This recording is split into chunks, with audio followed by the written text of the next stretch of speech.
ಒಳ್ಳೆ ಕೆಲಸದಲ್ಲಿರ್ಬೇಕು. ದೊಡ್ಡ ಕಂಪ್ನಿನೂ ಇರ್ಬೋದು. ಪ್ರಿಯಾಂಕಾ ಸ್ವತ್ ಆಗ್ಬಿಟ್ಟಿದ್ದೀರಾ, ಹೇಳಿ ಪ್ರಿಯಾಂಕಾ ಅವ್ರಂದ್ರೆ ನಿಮ್ಗೆ ಎಷ್ಟು ಇಷ್ಟ? ನಿಂಗೆ ರೆಸ್ಪಾಂಡ್ ಆದರೂ ಹೆಂಗೆ ಮಾಡ್ತೀರಾ? ಒಬ್ಬರು ಆ್ಯನಿವರ್ಸರಿ ಡಿವೋರ್ಸ್ ಬೇಕು ಅಂತ ಕೇಳಿದ್ರೆ, ಸೊ ಆ ಶಾಕಲ್ಲಿದ್ದೀನಿ ಆ್ಯಸ್ ಆಫ್ ನೌ. ಸೊ ಹೇಗೆ ನಡೀತಾ ಇದೆ ಪ್ರಾಸೆಸ್ಸು, ಏನೆಲ್ಲ ಹೇಳ್ಕೊಂಡಿದ್ದೀರಾ? ಇದರಿಂದ ಬೇರೆಯವ್ರಿಗೆ ತೊಂದರೆ ಆಗೋದು ಬೇಡ, ಇದೊಂದು ಚಿಕ್ಕದು ದೊಡ್ಡದು ಇಶ್ಯೂ ಆಗೋದು ಬೇಡ, ಫಸ್ಟ್ ಹೋಗಿ ಲಾಯರ್ನ ಮೀಟ್ ಮಾಡಬೇಡ. ನಾನು ಯಾವನೊಬ್ಬ ಬಂದು ಇವಳನ್ನ ಕಟ್ಕೊಂಡೋದ್ರೆ ಅಷ್ಟೇ ಸಾಕು. ನನ್ನ ಡಿವೋರ್ಸ್ ಕೇಸ್ ನೀವು ತೊಗೋಬೋದಾ? ಅಂದರೆ ಅವ್ರ ಜೊತೆ ಆ್ಯಕ್ಟ್ ಮಾಡಬೇಕಾದ್ರೆ ನಿಮಗೆ ಹೇಗಿತ್ತು? ಅಂದರೆ ಅವ್ರು ಏನಾದ್ರು ಇನ್ಪುಟ್ಸ್ ಕೊಡ್ತಾ ಇದ್ರಾ ನಿಮಗೆ? ಫಸ್ಟ್ ಸೀನೇ ಹೋಗಿ ಅಮ್ಮನ ತಪ್ಕೋಬೇಕು ಅಂತ ನಾನು ನೀಟೇ ಮಾಡಿಲ್ಲ, ಹೋಗಿ ಹೆಂಗೆ ತಪ್ಕೊಳೋದು ಭಯ ಆಗ್ತಾಯಿತ್ತು. ಬಟ್ ಅವರೇ ಬಂದು ಕಂಫರ್ಟೇಬಲಾಗಿ ನನ್ನ ಮಾತಾಡಿಸಿ ಈ ಥರ ಮಾಡಿ ನೋ ಪ್ರಾಬ್ಲಮ್ ಅಂತೆಲ್ಲ ಹೇಳಿ ಸಿನಿಮಾಗೆ ಹೋದ್ಮೇಲೆ ಮತ್ತೆ ವಾಪಸ್ ಸೀರಿಯಲ್ಗೆ ಯಾಕೆ ಅಂತ. ಸೊ ನಾನು ಸೀರಿಯಲ್ ಆ್ಯಕ್ಟಿಂಗ್ ಸಿನಿಮಾ ಆ್ಯಕ್ಟಿಂಗ್ ಅಂತ ಡಿಫ್ರೆನ್ಷಿಯೇಟ್ ಮಾಡಿಲ್ಲ ಇಲ್ಲಿವರೆಗೂ. ಥ್ಯಾಂಕ್ಫುಲಿ ಜನ ನನ್ನ ಆ್ಯಕ್ಟಿಂಗ್ನ ತುಂಬ ಲೈಕ್ ಮಾಡಿದ್ದಾರೆ, ವೆರಿ ಗ್ರೇಟ್ಫುಲ್ ಫಾರ್ ದ್ಯಾಟ್. ಅದೇ ನಾನು ಅಷ್ಟೇ ನೋಡೋದು, ನಾನು ಆ್ಯಕ್ಟಿಂಗ್ ಇಸ್ ಅನ್ ಆರ್ಟ್. ಅಮ್ಮ ಅಂದರೆ ತುಂಬ ಇಷ್ಟ ಇರಬೇಕು. ಅಮ್ಮನ ಚೆನ್ನಾಗಿ ನೋಡ್ಕೊಳ್ಳೋ ಹುಡುಗ ಹೆಂಡ್ತಿನೂ ಚೆನ್ನಾಗಿ ನೋಡ್ಕೊತಾನ ಕಣೆ. ನಮ್ಮ ಜೊತೆ ಈಗ ವಧು ಸೀರಿಯಲ್ನ ವರ ಇದ್ದಾರೆ. ಅವರೇ ಇನ್ಯಾರು ಅಲ್ಲ, ಸಾರ್ಥಕ್. ದೊಡ್ಡ ಇಂಡಸ್ಟ್ರಿಯಲಿಸ್ಟ್. ಸೊ ಅವ್ರನ್ನ ಮಾತಾಡ್ಸೋಣ, ಯಾಕೆ ಅವರ ವೈಫ್ ಇವ್ರ ಹತ್ರ ಡಿವೋರ್ಸ್ ಕೇಳ್ತಾ ಇದ್ದಾರೆ. ಪಾಪ ಇವ್ರಿಗೆ ಅವ್ರ ವೈಫ್ ಅಂದರೆ ಸಿಕ್ಕಾಪಟ್ಟೆ ಇಷ್ಟ. ಅದ್ರ ಬಗ್ಗೆ ಎಲ್ಲ ಕೇಳ್ತಾ ಹೋಗೋಣ. ಹಲೋ ಸರ್, ಈಗ ವರ ನೀವೆಲ್ಲ ಆಲ್ರೆಡಿ ಆಗ್ಬಿಟ್ಟಿದ್ದೀರಾ, ಪ್ರಿಯಾಂಕಾ ಸ್ವತ್ ಆಗ್ಬಿಟ್ಟಿದ್ದೀರಾ, ಹೇಳಿ ಪ್ರಿಯಾಂಕಾ ಅವ್ರಂದ್ರೆ ನಿಮ್ಗೆ ಎಷ್ಟು ಇಷ್ಟ? First of all hi. Priyanka ಅಂದರೆ ನನಗೆ ನಿಜವಾಗ್ಲೂ ಹೇಳ್ಬೇಕಂದ್ರೆ ನನಗೆ it's a very sorted life. ನನಗೆ ನನ್ನ ತಾಯಿ ಅಂದರೆ ಪ್ರಾಣ. ಆ್ಯಂಡ್ ನನ್ನ ಫ್ಯಾಮಿಲಿ ಮೆಂಬರ್ಸ್ ಎಲ್ಲರ ಜೊತೆ ತುಂಬ ಚೆನ್ನಾಗಿದ್ದೀನಿ. ನನ್ನ ಮದುವೆನೂ ಆಗಿದ್ದೀನಿ. ಆ್ಯಂಡ್ ನನ್ನ ಹೆಂಡ್ತಿನೂ ನನ್ನ ಪ್ರಕಾರ ನನಗೆ ಸಾಕು, ಇಷ್ಟು ನನ್ನ ಪುಟ್ಟ ಪ್ರಪಂಚ ಎಷ್ಟು ಬ್ಯೂಟಿಫುಲ್ ಆಗಿದೆ ಅಂತ. ಅವಳು ತುಂಬ ಪ್ರೀತಿಸ್ತೀನಿ. ಅವಳಿಗೆ ಏನು ಬೇಕದು ಮಾಡಿಕೊಡೋದಾಗಲಿ, ಇಟ್ಸ್ ಎ ವೆರಿ ಜೆನ್ಯುನ್, ತುಂಬ ಒಳ್ಳೆ ಪ್ರೀತಿ ಇದೆ. ಬಟ್ ಸಡನ್ನಾಗಿ ಅವಳಿಗೆ ಔಟ್ ಆಫ್ ದ ಬ್ಲೂ ನನಗೆ ಡಿವೋರ್ಸ್ ಬೇಕು ಅಂತ ಕೇಳ್ತಾಳೆ. ಆ ಸಿಚುವೇಷನಲ್ಲಿ ನನಗೂ ನಿಮಗೆಲ್ಲ ಎಷ್ಟು ಶಾಕ್ ಆಯಿತು, ನನಗೂ ಅಷ್ಟೇ ಶಾಕ್ ಆಗಿರುತ್ತೆ. ಯಾಕಂದರೆ ಒಂದು ಲೈನಲ್ಲಿ ಹೇಳಬೇಕು ಅಂತಂದರೆ, ಇವತ್ತು ನಮ್ಮ first year wedding anniversary. Priyanka ನಿನಗೇನು ಬೇಕು? ನಾನು ಎಕ್ಸ್ಪೆಕ್ಟ್ ಮಾಡ್ತಾ ಇರೋದು ಮೇ ಬಿ ಏನೋ ಒಂದು car, necklace, something like that ಕೇಳ್ಬೋದು ಅಂತ. But she like divorce. It comes like a big shock to me. Like ನಿಂಗೆ ರೆಸ್ಪಾಂಡ್ ಆದರೂ ಹೆಂಗೆ ಮಾಡ್ತೀರಾ? ಒಬ್ಬರು ಆ್ಯನಿವರ್ಸರಿ ಡಿವೋರ್ಸ್ ಬೇಕು ಅಂತ ಕೇಳಿದ್ರೆ, ಸೊ ಆ ಶಾಕಲ್ಲಿದ್ದೀನಿ ಆ್ಯಸ್ ಆಫ್ ನೌ. ಇನ್ನು ಮುಂದೆ ರಿವೀಲ್ ಮಾಡೋಕ್ಕೂ ಆಗಲ್ಲ. ನೀವು ಡೆಫಿನೆಟ್ಲಿ ನೋಡಬೇಕು, ತುಂಬ ಫನ್ ಆ್ಯಂಡ್ ಇಂಟ್ರೆಸ್ಟಿಂಗ್ ಆಗಿದೆ. ಈಗ ನೀವು ಡಿವೋರ್ಸ್ ಕೊಡ್ಸೋಣ ಅಂದರೆ ಕೊಟ್ಬಿಡೋಣ ಅಂತ ಹೇಳಿ ವಧು ಅವ್ರ ಹತ್ರ ಹೋಗಿದ್ದೀರಾ, ಡಿವೋರ್ಸ್ ಲಾಯರ್ ಹತ್ರ. ಸೊ ಹೇಗೆ ನಡೀತಾ ಇದೆ ಪ್ರಾಸೆಸ್ಸು, ಏನೆಲ್ಲ ಹೇಳ್ಕೊಂಡಿದ್ದೀರಾ? ಇದು ಆ್ಯಕ್ಚುಲಿ ಡಿವೋರ್ಸ್ ಕೊಟ್ಬಿಡೋಣ ಅಂತ ಹೋಗ್ತಾ ಇಲ್ಲ. ಅವಳು ನನಗೆ 40 ನಿಮಿಷದಲ್ಲಿ ಲಾಯರ್ನ ಮೀಟ್ ಮಾಡಿ ನಮ್ಮ ಕೇಸ್ನ ಅಪ್ಲೈ ಮಾಡಿಲ್ಲ ಅಂದರೆ ದೆಲ್ ಬಿ ಅದರ್ ಕಾನ್ಸಿಕ್ವೆನ್ಸಸ್ ಅಂತ ಹೇಳಿದಾಳೆ. ಅದೇನು ಅಂತ ನನಗೂ ಭಯ ಇದೆ. ಆಮೇಲೆ ಇವಳು ಗೊತ್ತಲ್ಲ, ತುಂಬ ಸ್ಟ್ರೇಟ್ ಫಾರ್ವರ್ಡ್. ಅವಳು ಹೇಳಿದ್ ಮಾಡೇ ಬಿಡ್ತಾಳೆ ಅವಳು. ಇದರಿಂದ ಬೇರೆಯವ್ರಿಗೆ ತೊಂದರೆ ಆಗೋದು ಬೇಡ, ಇದೊಂದು ಚಿಕ್ಕದು ದೊಡ್ಡದು ಇಶ್ಯೂ ಆಗೋದು ಬೇಡ, ಫಸ್ಟ್ ಹೋಗಿ ಲಾಯರ್ನ ಮೀಟ್ ಮಾಡಿಬಿಡೋಣ, ಆಮೇಲೆ ನೋಡೋಣ ಏನಾಗುತ್ತೆ ಅನ್ನೋ ಪ್ರೋಮಲ್ಲಿ ಬಂದಿರೋದೇ ಅದು. ಅರ್ಜೆಂಟಾಗಿ ಹೋಗಿ ಪ್ಲೀಸ್ ನಾನು ಡಿವೋರ್ಸ್ ಕೇಸ್ ತೊಗೊಳ್ಳಿ ಅಂದಿದ್ದು. ಕರೆಂಟ್ಲಿ ಅವಳನ್ನ ಸ್ವಲ್ಪ ಸಮಾಧಾನ ಮಾಡೋಕ್ಕೆ ಆಗಿರೋದು. ಕೊಡೋ ಪ್ಲ್ಯಾನ್ ಎಲ್ಲ ಏನಿಲ್ವಾ?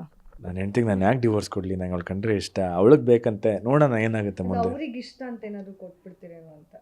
ಅದಕ್ಕೆ ತಾನೇ ಅಪ್ಲೈ ಮಾಡೋಕೆ ಹೋಗ್ತೇನೆ. ಅದು ಪ್ರೀತಿ, ಆ ಲೆವೆಲ್ ಪ್ರೀತಿ ಇದೆ ಅದು. ಪಾಪ ಹೆಂಡ್ತಿ ಕೇಳ್ತಾಳಲ್ಲ, ಅಟ್ಲೀಸ್ಟ್ ಅವಳು ಸ್ಯಾಟಿಸ್ಫ್ಯಾಕ್ಷನ್ಗಾದರೂ ಏನು ಡಿವೋರ್ಸೇ ನಾಳೆನೇ ಆಗ್ಬಿಡುತ್ತಾ? ಇಲ್ಲ ಅಲ್ವಾ, ಲಾಂಗ್ ಪ್ರೊಸೆಸ್ ಇದೆ. ಆ ಟೈಮಲ್ಲಿ ಅವಳ ಮನ್ಸು ಚೇಂಜ್ ಆಗಬಹುದು ಅನ್ನೋ ಹೋಪ್ ಆ್ಯಂಡ್ ಫೀಲಿಂಗ್ ನನಗೆ. ನೋಡೋಣ ಏನಾಗುತ್ತೆ ಅಂತ. ನಿಮ್ಮ ಹೋಪ್ಸ್ಗೆ ನಾನು ಅಕ್ಸೆಪ್ಟ್ ಮಾಡ್ತೀನಿ ಸರ್, ಎಂಪತೈಸ್ ಮಾಡ್ಬೋದು, ಹಂಗಂತ ಇಲ್ಲ ಆ ಹೋಪ್ಸ್ನ ಜಾಸ್ತಿ ಇಟ್ಕೋಬೇಡಿ ಅಂತಲೂ ಹೇಳ್ಬೋದು.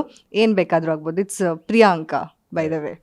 That's what. ಅದಕ್ಕೆ ನನಗೂ ಭಯ ಆಗ್ತಿರೋದು. ಏನು ಬೇಕಾದ್ರೂ ಆಗ್ಬೋದು. ಅವಳು ಎಷ್ಟು ಹಿಂಗೆ ಚೇಂಜ್ ಆಗ್ತಿರ್ತಾಳೆ. ಒಂದು ಪಾಯಿಂಟಲ್ಲಿ she might say I hate you, ಅದು ಮುಗಿಯೋಷ್ಟು she might say I love you. So it's a very complex character and it's a very fun character. ಅವಳ ಜೊತೆ ಜೀವನ ಮಾಡ್ತಾ ಇರೋದೇ ಒಂಥರ every minute is a new minute. ಯಾವಾಗ ಯಾರು ಆಗ್ತಾರೆ ಅಂತಲೇ ಗೊತ್ತಾಗಲ್ಲ. So enjoying it. ಸೊ ಅದಕ್ಕೆ ನಿಮಗೆ ಬೋರ್ ಆಗೋ ಅಂದರೆ ಬೇರೆ ಗಂಡಸ್ರ ಥರ ಅವ್ರ ಹೆಂಡತಿ ಬೋರ್ ಆಗಿಬಿಟ್ಟಿದ್ದಾರೆ, ಅಯ್ಯೋ ರೊಟೀನ್ ಲೈಫ್ ಅದೆಲ್ಲ ಅನ್ಸಲ್ಲ ಅನಿಸುತ್ತೆ, ಬಿಕಾಸ್ ಈ ಥರ ಚೇಂಜಸ್ ಆಗ್ತಾ ಇರೋದಕ್ಕೆ. ಎವ್ರಿ ಮಿನಿಟ್ ಚೇಂಜ್ ಆಗ್ತಿದ್ರೆ ಯಾರಿಗೆ ಬೋರ್ ಆಗುತ್ತೆ ಹೇಳಿ ಅಲ್ವಾ? ಯಾರಿಗೆ ಬೋರ್ ಅಂತೂ ಆಗಿಲ್ಲ. ಬಟ್ ಜೋಕ್ಸ್ ಅಪಾರ್ಟ್ ಏನಂದರೆ, ನಮ್ಮ ಸೀರಿಯಲಿಂದ ಎಲ್ಲ ಹುಡುಗರು, ನೀವು ಯಾರ್ಯಾರು ಇಫ್ ಯು ಆರ್ ಮ್ಯಾರಿಡ್, ನಿಮ್ಮ ಗರ್ಲ್ ಫ್ರೆಂಡ್ ಇದ್ದರೆ ನೀವು ನನ್ನ ತುಂಬ ರಿಲೇಟ್ ಮಾಡ್ತೀರಾ. ಯಾಕಂದರೆ ಸಿಚುವೇಶನ್ಸ್ ಆ ಥರ ಇದೆ. ನೀವು ಹುಡುಗಿರಿಗೆ ಅರ್ಥ ಆಗಲ್ಲ, ಇದು ಹುಡುಗರಿಗೆ ಅಷ್ಟೇ ಅರ್ಥ ಆಗುತ್ತೆ. ಒಂದೊಂದು ಸಿಚುವೇಶನ್ಸ್ಗೆ ಹೋಗ್ಬಿಡ್ತೀರಾ ನೀವು, ತಾಯಿ ಮಧ್ಯ ಹೆಂಡತಿ ಜೊತೆ ಏನೋ ಒಂದು ಸ್ಮಾಲ್ ಮಿಸ್ಅಂಡರ್ಸ್ಟ್ಯಾಂಡಿಂಗ್ ಆಗುತ್ತೆ. ಅವ್ರವ್ರು ಮಾತಾಡ್ಕೊಳ್ಳಲ್ಲ. ಅದು ಎಲ್ಲರೂ ಬಂದು ಗಂಡಂಗೆ ಹೇಳ್ತಾರೆ, ಅವ್ರ ಬಾಯ್ ಫ್ರೆಂಡ್ಗೆ ಹೇಳ್ತಾರೆ. ಆ ಸಿಚುವೇಶನ್ ಬಾಯ್ಸ್ಗಷ್ಟೇ ಅರ್ಥ ಆಗುತ್ತೆ. ಸೊ ಇದನ್ನು ಬೇರೆ ಎಷ್ಟೊಂದು ಸೀನ್ಸ್ ಇದೆ ಆ ಥರ, ದೇ ಆರ್ ಬ್ಯೂಟಿಫುಲಿ ರಿಟರ್ನ್. ನಿಮಗೆ ಯೂಶ್ವಲಿ ಸೀರಿಯಲ್ ಬರೀ ಹುಡುಗಿರಿಗೆ ಅಂತ ಮಾಡೋಕತ್ತೆ ಯೂಶ್ವಲಿ, ಬಟ್ ನಮ್ಮ ಸೀರಿಯಲಲ್ಲಿ ಹುಡುಗರಿಗೂ ತುಂಬ ಸ್ಪೇಸ್ ಇದೆ, ನೀವು ಕನೆಕ್ಟ್ ಮಾಡೋಷ್ಟು ತುಂಬ ಸೀನ್ಸ್ ಇದೆ, ನೀವು ತುಂಬ ಎಂಜಾಯ್ ಮಾಡ್ತೀರಾ. ಸರ್ ಹಾಗೆ ನಿಮ್ಮ ತಾಯಿ ಬಗ್ಗೆ ಹೇಳಬೇಕು, ವಿನಯಾ ಪ್ರಸಾದ್ ಮ್ಯಾಮ್. ಅಂದರೆ ಅವ್ರ ಜೊತೆ ಆ್ಯಕ್ಟ್ ಮಾಡಬೇಕಾದ್ರೆ ನಿಮಗೆ ಹೇಗಿತ್ತು? ಅಂದರೆ ಅವ್ರೇನಾದ್ರು ಇನ್ಪುಟ್ಸ್ ಕೊಡ್ತಾ ಇದ್ರಾ ನಿಮಗೆ? ಆ್ಯಂಡ್ ಅವರು ನೋಡೋದೇ ಸಾಕಷ್ಟು ಜನಕ್ಕೆ ದೊಡ್ಡ ವಿಷಯ ಆಗುತ್ತೆ, ಅದರಲ್ಲೂ ನೀವು ಅವ್ರ ಜೊತೆ ಸ್ಕ್ರೀನ್ ಸ್ಪೇಸ್ನ ಶೇರ್ ಮಾಡ್ತಾ ಇದ್ದೀರಾ. ಹೇಗಿತ್ತು ಎಕ್ಸ್ಪೀರಿಯನ್ಸ್? ವಿನಯಾ ಮ್ಯಾಮ್ ಹೆಂಗಂದರೆ she is more like a perfectionist I feel. ಆಮೇಲೆ ಅವರು ಲೈನ್ಸ್ ಕೊಟ್ಟರು ಕೂಡ ಎಷ್ಟು ಕ್ವಿಕ್ಲಿ ಅವ್ರು ಏನು ಬೇಕು ಮಾಡ್ತಾರೆ, ಫಸ್ಟ್ ಸ್ಟಾರ್ಟಿಂಗಲ್ಲಿ ಕೇಳ್ಕೊತಾರೆ ಈ ಥರ ಮಾಡ್ಬೋದಾ, ಈ ಥರ ಮಾಡ್ಬೋದಾ, and Sheel do it off. ಆಮೇಲೆ ನಮಗೆ ವಿ ಆರ್ ನ್ಯೂ ಅಲ್ಲ, ನಾವು ಅವ್ರು ನೋಡ್ಬಿಟ್ಟು ಕಲಿಯೋದು ವಿಷಯ ಏನಂತಂದರೆ ನಾವು ಎಲ್ಲಿ ಮಿಸ್ಟೇಕ್ ಮಾಡ್ತೀವಿ ಅಂತ ಭಯ ಜಾಸ್ತಿ ಆಗಿಬಿಡುತ್ತೆ. ಯಾಕಂದ್ರೆ ಅವ್ರು ಅಷ್ಟು ಕರೆಕ್ಟಾಗಿ ಮಾಡಿರ್ತಾರೆ. ನಾವು ಅದನ್ನು example you can slap with one hand, right? ಒಂದಲ್ಲಿ ಚೆನ್ನಾಗಿ ಬಂದಿದ್ದಲ್ಲಿ ಫೋರ್ಸೇ ಇಲ್ಲ ಅಂತಂದರೆ we also have to put that effort. ಆ ಎಫರ್ಟ್ ಚೆನ್ನಾಗಿ ಬರಲಪ್ಪ ಅಂತ ನರ್ವಸ್ನೆಸ್ ಜಾಸ್ತಿ ಇರುತ್ತೆ. ಬಟ್ ಅದು ಸ್ಟಾರ್ಟಿಂಗಲ್ಲಿ ನನಗೆ ಆಬ್ವಿಯಸ್ಲಿ ಇತ್ತು ನರ್ವಸ್ನೆಸ್, ಹೆಂಗೆ ಮಾತಾಡೋದು ಇವ್ರ ಹತ್ರ. ಅದು ಏನಾಗಿತ್ತು ಅಂದರೆ ನಾನು ಅವ್ರನ್ನ ಮೀಟೇ ಮಾಡಿಲ್ಲ. ಫಸ್ಟ್ ಆಫ್ ಆಲ್ ಅವರು she such a big star and we all seen that ಅಲ್ಲ. ಫಸ್ಟ್ ಸೀನೇ ಹೋಗಿ ಅಮ್ಮನ ತಪ್ಕೋಬೇಕು ಅಂತ ನಾನು ಮೀಟೇ ಮಾಡಿಲ್ಲ. ಹೋಗಿ ಹೆಂಗೆ ತಪ್ಕೊಳೋದು ಭಯ ಆಗ್ತಾಯಿತ್ತು. ಬಟ್ ಅವರೇ ಬಂದು ಕಂಫರ್ಟೇಬಲಾಗಿ ನನ್ನ ಮಾತಾಡಿಸಿ ಈ ಥರ ಮಾಡಿ ನೋ ಪ್ರಾಬ್ಲಮ್ ಅಂತೆಲ್ಲ ಹೇಳಿ it's been just 2 months shooting ಆಗಿದೆ. We become very close. ಮಗನ ಥರನೇ ಟ್ರೀಟ್ ಮಾಡ್ತಾರೆ. ಈಸ್ ಆಲ್ಸೋ ನಮ್ಮ ಥರನೇ ಜೋಕ್ ಮಾಡಿಕೊಂಡು ಫನ್ ಮಾಡಿಕೊಂಡು. ಆಮೇಲೆ ಅವರು ಎಲ್ಲ ಎಕ್ಸ್ಪೀರಿಯನ್ಸ್ ಬಗ್ಗೆ ಹೇಳ್ತಾ ಇರ್ತಾರೆ, ನಾನು ಕಾಲು ಎಳಿತಾ ಇರ್ತೀನಿ ಅವ್ರಿಗೆ. ಆಮೇಲೆ ಏನಾದ್ರು ಸ್ಮಾಲ್ ಇನ್ಸಿಡೆಂಟ್ಸ್ ಯಾರು ಹೇಳ್ತಾ ಇರ್ತಾರೆ, ಅವ್ರಿಗೆ ಏನಾದ್ರು ಇಷ್ಟ ಆಯಿತಾ ಇಷ್ಟ ಆಗಲಿಲ್ವಾ ಅಂತ ಹೇಳ್ತಾರೆ. ಆಮೇಲೆ ನಮ್ಮ ಕಾನ್ವರ್ಸೇಷನ್ ಅದು ಆ ಸಿನಿಮಾ ನೋಡ್ದೆ ಈ ಸಿನಿಮಾ ನೋಡ್ದೆ, ಅದ್ರಲ್ಲಿ ಏನಿಷ್ಟ ಆಯಿತು ಅದ್ರಲ್ಲಿ ಏನಿಷ್ಟ ಆಯಿತು, ಯಾವ ಥರ ಬಟ್ಟೆ ಹಾಕ್ಕೊಂಡಿದ್ಯಾ ಚೆನ್ನಾಗಿ ಅಷ್ಟೇ. Just super fun. ಹಾಗೆ ತುಂಬ ಜನಕ್ಕೆ ಒಂದು ಯೋಚನೆ ಇರುತ್ತೆ, ಎಲ್ಲೋ ನೋಡಿದ್ದೀವಿ ಇವ್ರನ್ನ, ತುಂಬ ಹತ್ತಿರ ಇರುವಂತಹ ಕ್ಯಾರೆಕ್ಟರ್. ಇವರು ಸಿನಿಮಾಗಳಲ್ಲೂ ಮಾಡಿದ್ದಾರೆ, ಈಗಾಗಲೇ ಸೀರಿಯಲ್ಗಳಲ್ಲೂ ಹೆಸರು ಮಾಡಿದ್ದಾರೆ. ಸೊ ಸಿನಿಮಾಗೆ ಹೋದ್ಮೇಲೆ ಮತ್ತೆ ವಾಪಸ್ ಸೀರಿಯಲ್ಗೆ ಯಾಕೆ ಅಂತ? ನಾನು ಸಿನಿಮಾ ಸೀರಿಯಲ್ ಅಂತ ಯಾವುದೂ ನೋಡಲ್ಲ. ನನಗೆ ಕತೆ ಇಷ್ಟ ಆಗಬೇಕು. ಯಾಕಂದರೆ ನಮ್ಮ ಕೆಲಸ ಏನು, where actors. Acting is we just acting here. ನಾವು ಸಿನಿಮಾ ಆ್ಯಕ್ಟಿಂಗ್ ಸೀರಿಯಲ್ ಆ್ಯಕ್ಟಿಂಗ್ ಅಂತ ಮಾಡ್ತಾರೆ ಯಾರಾದರೂ? ಇಲ್ಲ. ಬಟ್ ಅದೇ ನನಗೆ ಆನೆಸ್ಟ್ಲಿ ಹೇಳ್ಬೇಕಂದ್ರೆ ನಾನು ಸೀರಿಯಲ್ಲು ಸೈಮಲ್ಟೇನಿಯಸ್ ಆಗಿ ಮಾಡ್ತಿದ್ದೆ. ಇನ್ನೊಂದು ಏನಂದರೆ serial acting is a lot more harder compared to cinema acting. I am not saying ಇವ್ರು ಕೆಟ್ಟವ್ರು ಅವ್ರು ಕೆಟ್ಟವ್ರು ಅಂತಲ್ಲ, ನನ್ನ ಪರ್ಸ್ನಲ್ ಒಪಿನಿಯನ್. ಯಾಕೆಂದ್ರೆ ಎರಡೂ ಮಾಡಿರೋದ್ರಿಂದ ಹೇಳ್ತಾ ಇದ್ದೀನಿ. ಸಿನಿಮಾಲಿ ನಿಮಗೆ ತುಂಬ ಟೈಮ್ ಸಿಗುತ್ತೆ. ಎಕ್ಸಾಂಪಲ್ ದಿನದಲ್ಲಿ ಒಂದಿಲ್ಲ ಮ್ಯಾಕ್ಸಿಮಮ್ 2 ಸೀನ್ ಶೂಟ್ ಮಾಡ್ಬೋದು. ಆಮೇಲೆ ನಿಮ್ಮ ಡೈಲಾಗ್ 2 ಡೈಲಾಗ್ ಇದೆ ಅಂದ್ಕೊಳ್ಳಿ, ಪೂರ್ತಿ ದಿನ ನಿಮ್ಮ ಬರೀ 2 ಡೈಲಾಗ್ ಇರುತ್ತೆ. ಆಮೇಲೆ ನಿಮಗೆ ಆ 2 ಡೈಲಾಗ್ನ ಪ್ರಿಪೇರ್ ಹಾಕಿ ಅಷ್ಟು ಟೈಮ್ ಇರುತ್ತೆ. ಆಮೇಲೆ ನಿಮಗೆ ಸ್ಕ್ರಿಪ್ಟ್ ಮುಂಚೆನೇ ಕೊಟ್ಟಿರ್ತಾರೆ. ಇವಾಗ ಸಿನಿಮಾ ಸ್ಟಾರ್ಟ್ ಆಗಿ ನಮ್ಮ ಮುಂಚೆ ಬೌಂಡ್ ಸ್ಕ್ರಿಪ್ಟ್ ಇರುತ್ತೆ, ಅದು ನಿಮ್ಗೆ 1 ತಿಂಗಳು 2 ತಿಂಗಳು ಮುಂಚೆ ಕೊಟ್ಟಿರ್ತಾರೆ. ನೀವು ಅದನ್ನು 1000 ಸಲ ಓದಿ ಪ್ರತಿಯೊಂದು ಲೈನು ಮಗ್ ಮಾಡ್ಕೋಬೋದು. ಸೀರಿಯಲ್ ಹಂಗಲ್ಲ. ಇಟ್ ಲೈಕ್ ನಿಮ್ಗೆ ಸೀನ್ ಪೇಪರ್ ಸಿಗೋದೇ ನೀವು ಬೆಳಗ್ಗೆ ಹೋಗಿ ಸೀನ್ ಪೇಪರ್ ಕೊಡ್ತಾರೆ. ಅದು ಎಷ್ಟು 20 ಸೀನ್ ಇರುತ್ತೆ, 20 ಸೀನ್ಸ್. ಅದೇ 20 ಸೀನ್ಸಲ್ಲಿ 2 ಲೈನ್ ಇರಲ್ಲ ನಿಮಗೆ. 1 ಸೀನ್ ಒಂದು 10 ಲೈನ್ ಇರುತ್ತೆ. 20 ಸೀನ್ಸ್ ಎಷ್ಟು ಲೈನ್ ಆಗ್ಬೋದು? ಅಷ್ಟು ಲೈನ್, ಅಷ್ಟು emotions. You have to switch between emotions. ಆಮೇಲೆ ಇನ್ನೊಂದು ಏನಂದರೆ ಸೀರಿಯಲಲ್ಲಿ ಮಾಡೋದು ಸಮಥಿಂಗ್ ಕಾಲ್ಡ್ ವೈಟ್ ಶಾರ್ಟ್ಸ್. ಇವಾಗ ವೈಟ್ ಶಾರ್ಟ್ಸಲ್ಲಿ ನಾನು ಈ ಕಾಸ್ಟ್ಯೂಮ್ ಹಾಕೊಂಡು ಈ ಸೀನಲ್ಲಿ ಇಬ್ಬರು ಮಾಡಿರ್ತೀವಿ. ನೆಕ್ಸ್ಟ್ ಬೇರೆ ಯಾವುದೋ ಸೀನ್ ಇರುತ್ತೆ, ನಾವು ಆ ಮೂಡ್ಗೆ ಹೋಗಬೇಕು. ಮತ್ತೆ ಕ್ಲೋಸಪ್ ಬಂದಾಗ ಮತ್ತೆ ಪ್ರೀವಿಯಸ್ ಮೂಡ್ಗೆ ಹೋಗಿ ಆ ಮೂಡಲ್ಲಿ ಹೆಂಗೆ ಮಾತಾಡಿದ್ದೆ ಅದನ್ನು ಮಾತಾಡಬೇಕು. ಸೊ ಇಟ್ಸ್ ಮೋರ್ ಲೈಕ್ ನೀವು ಎಷ್ಟು ಟ್ರೈನ್ ಆಗ್ತೀರಾ ಇಲ್ಲಿ ಅಂದರೆ, ಸಿನಿಮಾಗೆ ಹೋದಾಗ you will just feel like ರಿಲ್ಯಾಕ್ಸಾಗಿ ಮಾಡ್ಬೋದಲ್ಲ. ನೀವು ಅವ್ರಿಗಿಂತ ಜಾಸ್ತಿ ನೀವು ಯೋಚನೆ ಮಾಡ್ತಾಯಿರ್ತಾರೆ, ಈ ಶಾಟ್ ಇಡ್ತಾರೆ ನೆಕ್ಸ್ಟು, ಈ ಆ್ಯಂಗಲ್ ಈ ಥರ ಪರ್ಫಾರ್ಮ್ ಮಾಡಬೇಕಾ.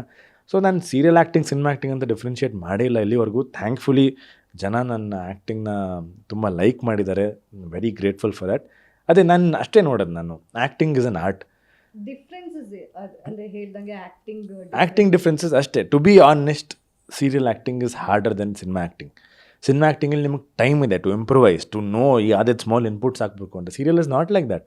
20 ಸೀನ್ ಮಾಡ್ಬೇಕಾದ್ರೆ ನಿಮ್ಗೆ ಎಷ್ಟು 8 ಅವರಲ್ಲಿ 20 ಸೀನ್ ಮಾಡ್ಬೇಕು. ಟೈಮ್ ಆಗ್ತಿದ್ರೆ ಡೈರೆಕ್ಟರ್ ಫಸ್ಟ್ ಹಂಗೆ ಸ್ಟಾರ್ಟ್ ಆಗುತ್ತೆ. ಹಾಗಾದ್ರೆ ನಿಮ್ಮ ಡೈರೆಕ್ಟ್ರು ಅದೇ ಲುಕ್ ಕೊಟ್ಟಿದ್ದಾರೆ ಸರ್? ಟೈಮ್ ಆಗ್ತದೆ. ನಾನು ವೆರಿ ಲಕ್ಕಿ ಇಲ್ಲ, ನಾವು ಸ್ವಲ್ಪ ಗೊತ್ತಲ್ಲ, ಎಕ್ಸ್ಪೀರಿಯನ್ಸ್ ಇದೆ ಸ್ವಲ್ಪ. ಬಟ್ ಸ್ಟಾರ್ಟಿಂಗಲ್ಲಿ ಬಯಸ್ಕೊಂಡಿದ್ದೀನಿ. ಅಯ್ಯೋ ಒಂದು ಸೀನ್ ಇತ್ತು ಲಕ್ಷಣ ಮಾಡ್ಬೇಕಾದ್ರೆ, ಇನ್ನೇನು ಎಂಟರ್ ಆಗಿ I think second episode something ನೋಡಿದ್ರೆ ಫುಲ್ ನಂದೇ ಇದೆ, ಸೀನ್ ಮೇಲೆ ಸೀನ್. ನನಗೆ ಫಸ್ಟ್ ಆಫ್ ಆಲ್ ಅದು ನೋಡಿ ಗಾಬರಿ ಆಗೋದು, ಯಪ್ಪೋ ಇಷ್ಟೊಂದು ಮಾತಾಡ್ಬೇಕಾ ನಾನು ಅಂತ. ಆ ಪಾಯಿಂಟಲ್ಲಿ ಬಯಸ್ಕೊಂಡಿದ್ದೀನಿ. ಬಟ್ ಅವರು ಅಷ್ಟೇ. Actually I should mention this, Jagan sir, captain, thank you. ಅವರಷ್ಟು ಲಿಬರ್ಟಿ ಕೊಟ್ಟಿದ್ದಕ್ಕೆ ನನಗೆ ಹಿ ವಾಸ್ ವೆರಿ ಸಪೋರ್ಟಿವ್. ಅವ್ರು ಬಂದು ನೀನು ಆರಾಮಾಗಿ ಮಾಡು, ನೋ ಪ್ರಾಬ್ಲಮ್. ಆ್ಯಂಡ್ ಮಿಸ್ಟೇಕ್ ಮಾಡಿದ್ರೆ ಅವ್ರಿಗೆ ಸ್ವಲ್ಪ ಈಸ್ ಲಿಟಲ್ ಶಾರ್ಟ್ ಟೆಂಪರ್ಡ್. ಬೇಗ ಲೈಕ್ ಟೈಮ್ ಆಗ್ತಾಯಿದೆ, ನನಗೆ ಅವಾಗ ಇನ್ನೂ ಜಾಸ್ತಿ ಆಗೋದು. ಯಾರಿಗೆ ಭಯ ಆಗಲ್ಲ, ಇನ್ನೂ ಜಾಸ್ತಿ ಆಗುತ್ತೆ. ದೆನ್ ಅದೇ ಟೈಮಿಗೆ ಬಂದು ಈ ಕೂಲ್ ಡೌನ್ ಈಸ್ ಲೈಕ್ ಮಾಡ್ತೀಯ. Because of that support if Maurya ನೀವು ಅಷ್ಟು ಇಷ್ಟಪಟ್ರಿ ಅಂದರೆ it is because of my team. Because Jagan sir ಬಂದು ನನಗೆ ಅಷ್ಟು ಕಂಫರ್ಟ್ ಕೊಟ್ಟು, ಆಮೇಲೆ ಈ treated me like is own brother. ಆಮೇಲೆ ನನಗೂ ಅಲ್ಲೂ ಅಷ್ಟೇ ಎಷ್ಟು ಒಳ್ಳೆ ಆರ್ಟಿಸ್ಟ್ ಇದ್ರು. ನಾವೆಲ್ಲ ಎಷ್ಟು ಫಾರ್ಚುನೇಟ್ ಅಂದರೆ ನಾವು ಒಂದು ಆ್ಯಕ್ಟಿಂಗ್ ಕ್ಲಾಸ್ಗೆ ಹೋಗಬೇಕು ಅಂತಲೇ ಅಲ್ಲ, ನಾವಿಲ್ಲಿ ಹೋಗೋರ್ನೆಲ್ಲ ನೋಡಿ ಎಷ್ಟು ಕಲಿಬೋದು ಗೊತ್ತಾ. ಒಬ್ಬೊಬ್ಬರು ಒಂದೊಂಥರ ಪರ್ಫಾರ್ಮ್ ಮಾಡ್ತಾರೆ, ಒಬ್ಬೊಬ್ಬರು ಒಂಥರ ಪ್ರಿಪೇರ್ ಆಗ್ತಾರೆ. You get to pick the best from everybody and perform your best. ನನ್ನಂತೂ ಅದೇ, ನಾನು ಸೆಟ್ಗೆ ಹೋದರೆ ಎಲ್ಲರ ಹತ್ರ ಏನು ಕದಿಲಿ ಅಂತ ನೋಡ್ತಾ ಇರ್ತೀನಿ ಸ್ಕಿಲ್ಸ್ ವೈಸ್. ಸೊ ಅಲ್ಲಿಂದ ಸ್ಟಾರ್ಟ್ ಆಗಿದ್ದ ಜರ್ನಿ ಇಲ್ಲಿವರೆಗೂ ಎಲ್ಲರೂ ನನ್ನ ತುಂಬ ಪ್ರೀತಿ ಕೊಟ್ಟಿದ್ದಾರೆ ಆ್ಯಕ್ಟಿಂಗ್ಗೆ. Thank you so much and I promise you ಇನ್ನು ಮುಂದೆನೂ ನಿಮ್ಗೆ ಎಂಟರ್ಟೈನ್ ಮಾಡೋಕ್ಕೆ ಇರ್ತೀನಿ ನಾನು. Thank you. ಹಾಗೆ ನಿಮ್ಮ ವಧು ಅಲ್ಲಿ ಸಾರ್ಥಕ್ ಪಾತ್ರದ ಬಗ್ಗೆ ಒಂದಷ್ಟು ಹೇಳಿ, ಹಾಗೆ ಏನು ಎಕ್ಸ್ಪೆಕ್ಟ್ ಮಾಡ್ಬೋದು ಜನ ನಿಮ್ಮ ಪಾತ್ರದಿಂದ, ಹಾಗೆ ಯಾವಾಗ ಬರುತ್ತೆ ಅನ್ನೋದ್ರ ಬಗ್ಗೆ. ಸೊ ನೀವು ಮುಂಚೆ ನೋಡಿರೋ ಹಾಗೆ ನಾನು ಸಿನಿಮಾಗಳಲ್ಲಿ ವಿಲನ್ನಾಗಿ ಮಾಡಿದ್ದೀನಿ, ಆಮೇಲೆ ನಾನು ಹೋದ ಸೀರಿಯಲಲ್ಲೂ ವಿಲನ್ನಾಗಿ ಮಾಡಿದ್ದೀನಿ. ವಿಲನ್ನಾಗಿ ಮಾಡಿದಾಗ ಏನಂದರೆ ನಿಮಗೆ ಎಕ್ಸಾಜರೇಟ್ ಮಾಡೋಕ್ಕೆ ಒಂದು ಆಪರ್ಚುನಿಟಿ ಇರುತ್ತೆ. ಅಂದರೆ ನೀವು ಔಟ್ ಆಫ್ ದ ಬಾಕ್ಸ್ ಮಾಡ್ಬೋದು. ಇವಾಗ ಬೈಬೇಕಾದ್ರೆ ನಾನು ನಿಮ್ಗೆ ಅಂತನೂ ಅನ್ಬೋದು, ಅಂತನೂ ಅನ್ಬೋದು. ಎರಡು ಮಾಡಿದ್ರು it's okay in when you playing a negative character. But in the positive character there has to be a particular way of talking. ಇವಾಗ ನನ್ನ ಕೈ ನಿಮ್ಗೆ ಬಂದ್ಬಿಟ್ಟು ಹಿಂಗೆ ಅನ್ನೋಕ್ಕಾಗಲ್ಲ. There is a way of touching also, right? No, there is a way of talking and body language ತುಂಬ important ಆಗಿ. ನೀವು ಹೆಂಗೆ ಕೂತ್ಕೋತೀರ, ನಿಮ್ಮ posture. Okay, to sum it all up ಏನಂದರೆ ಈ role is like acting in a box. Like put everything minimal and ಎಷ್ಟು ಬೇಕು ಅಷ್ಟೇ ಮಾತಾಡಬೇಕು. ಆಮೇಲೆ ಎಮೋಷನ್ಸ್ ಕೂಡ ತುಂಬ ಓವರ್ ದ ಬೋರ್ಡ್ ಎಕ್ಸ್ಪ್ರೆಸ್ ಮಾಡೋಕ್ಕಾಗಲ್ಲ. ದಿಸ್ ಕ್ಯಾರೆಕ್ಟರ್ ಒನ್ ಲೈನಲ್ಲಿ ಹೇಳಬೇಕು ಅಂದರೆ express like you are not expressing anything. Because Sarthak is a married man. Have you ever seen a married man cry a lot? Have you ever seen a married man go depressed a lot? ತುಂಬ ಜಾಸ್ತಿ ಕೋಪ ಮಾಡ್ಕೊಂಡು ಎಲ್ಲರ ಮೇಲೆ ಎಗರಾಡೋದು. ಅವ್ನಿಗೇನಿದೆ ತಲೆಯಲ್ಲಿ, ನನ್ನ ಫ್ಯಾಮಿಲಿನ ನೋಡ್ಕೋಬೇಕು, ನನ್ನ ತಾಯಿನೂ ಸರಿ ಇರಬೇಕು, ನನ್ನ ಹೆಂಡ್ತಿನೂ ಸರಿ ಇರಬೇಕು, ಎಲ್ಲರನ್ನೂ ಮ್ಯಾನೇಜ್ ಮಾಡಬೇಕು. ಬಟ್ ಅವ್ನ ಇಮೋಷನ್ಸ್ ಎಕ್ಸ್ಪ್ರೆಸ್ ಮಾಡೋಕ್ಕಾಗದಿರೋದು ಅವ್ನ ಫ್ರೆಂಡ್ಸ್ ಜೊತೆ ಎಕ್ಸ್ಪ್ರೆಸ್ ಮಾಡ್ಬೋದು ಅಷ್ಟೇ. ಅದು ಬಿಟ್ಟರೆ ಬೇರೆ ಎಲ್ಲಿ ಮಾಡೋಕ್ಕೆ ಸಾಧ್ಯ ಅವನು? ಆ ಥರ ಒಂದು character. So it's like a very complex, ಒಳಗೊಳಗೆ ಇಳ್ಕೋಣ ಅಂತ ಕ್ಯಾರೆಕ್ಟರ್ ಇದು. But very nice to play. ಯಾಕಂದರೆ ಈ ಇಮೋಷನ್ಸ್ನ ಕಂಟ್ರೋಲ್ ಮಾಡ್ಕೊಂಡು ಇಮೋಷನ್ಸ್ ತೋರಿಸೋದಲ್ಲ, that is also very challenging task for me as an actor. I hope ಜನಕ್ಕೆ ಇಷ್ಟ ಆಗುತ್ತೆ ಇದು ಅಂತ. 27th January ರಾತ್ರಿ 9:30 ನಾವೆಲ್ಲರೂ ನಿಮ್ಮ ಮುಂದೆ ಬರ್ತೀವಿ. ಪ್ಲೀಸ್ ನೋಡಿ, ಹಾರೈಸಿಕಿನ್ನ ಜಾಸ್ತಿ ಮಜಾ ಮಾಡಿ ಅಂತ ಹೇಳ್ತೀನಿ. ಯಾಕಂದ್ರೆ ನಾವಿರೋದೇ ನಿಮ್ಮ ಎಂಟರ್ಟೈನ್ ಮಾಡೋಕ್ಕೆ. I promise you 100% entertainment. ಅರ್ಧ ಗಂಟೆ ಊಟ ಮಾಡಿಕೊಂಡು ಏನೋ ಮಜಾ ಮಾಡ್ತೀರಾ ನೀವು. Thank you so much sir. ನೀವು ಸಾರ್ಥಕ್ ಜೀವನ ಹೇಗಿದೆ, ಹಾಗೆ ಅವ್ರು ಯಾಕೆ ಡಿವೋರ್ಸ್ ಲಾಯರ್ ಆಗಿರುವಂತಹ ವಧುವನ್ನ ಭೇಟಿ ಮಾಡ್ತಾರೆ, ಯಾಕೆ ಅವರ ಹೆಂಡತಿ ಡಿವೋರ್ಸ್ನ ಕೇಳ್ತಿದ್ದಾರೆ, ಇದೆಲ್ಲ ಪ್ರಶ್ನೆಗಳಿಗೂ ಉತ್ತರ ಬೇಕು ಅಂತ ಹೇಳಿದ್ರೆ ನೀವು ಪ್ರತಿದಿನ ಅಂದರೆ ಸೋಮವಾರದಿಂದ ಶುಕ್ರವಾರ ರಾತ್ರಿ 9:30ಕ್ಕೆ ಮಿಸ್ ಮಾಡದೆ ವಧು ಸೀರಿಯಲ್ನ ನೋಡಿ. ಇದೇ ಹೊತ್ತಿನ ಸ್ಪೆಷಲ್ ಸ್ಟೋರಿ ನೋಡ್ತಾ ಇರಿ guarantee news. Camera person Giribabu ಜೊತೆ ಚಂದನ. ಗ್ಯಾರಂಟಿ ನ್ಯೂಸ್, ಸುದ್ದಿ ಖಚಿತ, ನ್ಯಾಯ ನಿಶ್ಚಿತ.